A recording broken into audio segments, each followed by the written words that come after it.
my work experience, I joined the Navy when I was 17 years old. I had a secret security clearance. There's different levels of security clearance. There's a lower level, then there's a secret, which is what I had, which is like a mid-level, and then there's a top secret. I did not have a top secret clearance, so there's a lot that I don't know.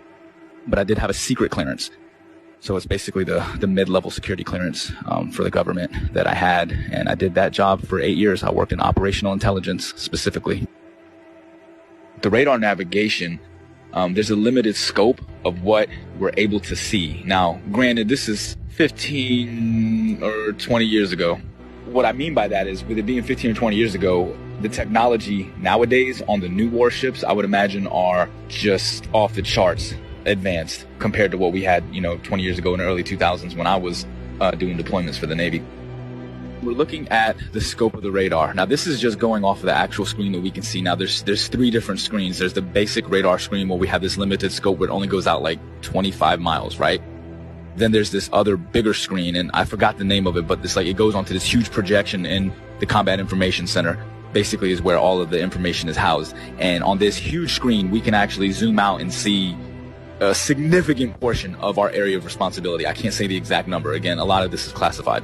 Basically, when we zoom out onto this large projectile screen, it goes in and out, right? So the reason why we're able to zoom in and then pull back out is just for accuracy. So if we're looking at something that could just be like a buoy in the water, right? Just one of the little tiny buoys that the ships can use as kind of placements to track where they're going, that can be mistaken for an actual small watercraft. So we have to be able to differentiate between that and some of the ships that we're looking for, because some of the deployments we're on, we're out there looking for drug ships, we're looking for other types of ships, submarines, basically just to keep a track of everything. That's basically what the Navy and Coast Guard do. They want to make sure that they know what's going on in the seas, and that's kind of the way the United States Navy operates.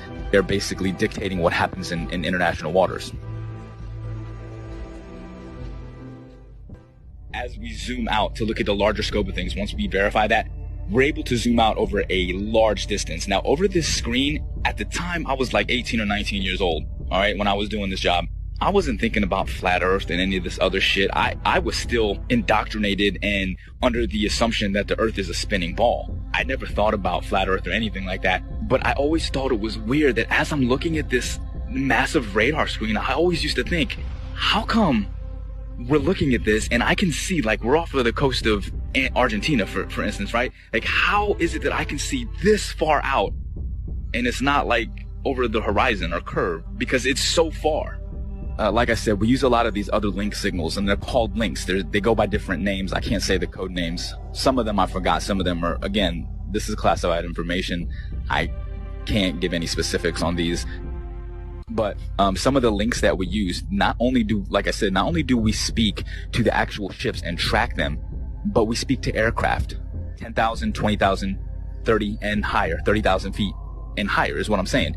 It's not just a matter that they're 30,000 feet directly. It's not like they're directly above the ship. This is what's interesting, is this aircraft could be 50, 60 miles away and 30,000 feet in the air. So you understand the angle that you have to take to be able to track this aircraft from a ship that's moving on the water. Think about that for a second. Let's just say we're 30 miles away. These missiles can shoot much further than that. I can't give you the exact number, but let's say we're 30 miles away, okay? 30 miles is far. So from our ship, we can track on our we have a missile projectile. It's like a radar, but it's a little bit different. It's specifically designed to track the missiles. You can actually input the coordinates, latitude and longitude of where you want the missile to strike. Really, really high precision accuracy. Really accurate. We hit that launch and the missile, and it will hit that target 30 miles away, even longer than that. Now, here's the thing. Again, that's not possible on a curved Earth. These missiles are huge. 50 caliber projectiles that are carrying massive amounts of explosives in them, okay? Each one of these missiles are probably worth hundreds of thousands of dollars. So whenever you're lining up these missiles to shoot at targets that are 30 plus miles away, if the Earth is spinning, again, now think about this. We're not sitting on land holding a gun, all right? So picture this.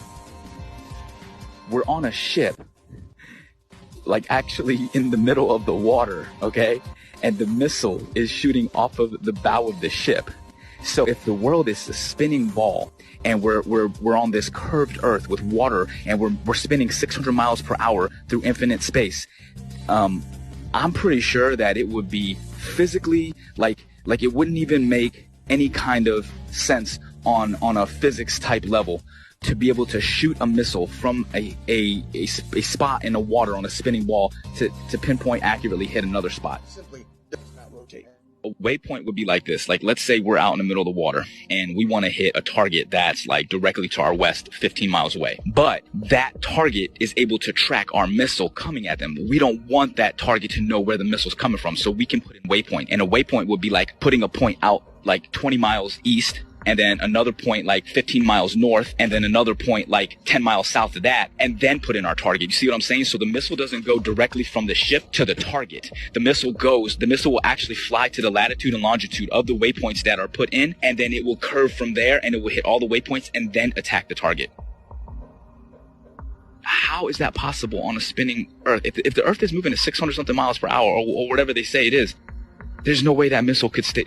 There's no way that missile would be able to keep track. Do you understand what I'm saying? At least that's how I'm looking at it. It may be a little bit harder to visualize if you actually weren't seeing it the way that I would see it, or there, or understanding and putting in the coordinates, or seeing how this actually worked out. But I'm telling you, like, from my perspective, that is one of the things that makes it virtually impossible to accept the globe as this. Well, it's a fake lie. It's a theory. It's garbage, is what it is.